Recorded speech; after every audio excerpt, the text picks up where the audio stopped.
Meow meow meow mga kapusa, isa ka rin pa sa mga katulad ko na cat owner. So this is the sign para bumili ka na ng litter sand para sa kanila. So yan na nga, this is the first time I will try Catitude. And pero na akong ginagamit dati pero hindi ko napapangalanan. But hindi talaga siya nagkakalamp, as in sobrang hirap niya gamitin.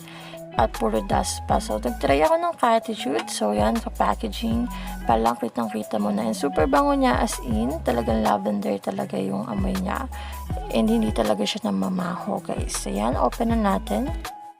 So, ayan, ilalagay na natin. But before that, let's put this small bead first. Pero hindi naman masyadong kailangan kasi nga mabango na yung Catitude litter sand. Pero nilagay ko na rin siya for deodorizer.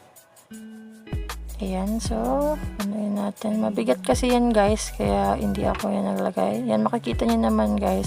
Less sand talaga siya or dust.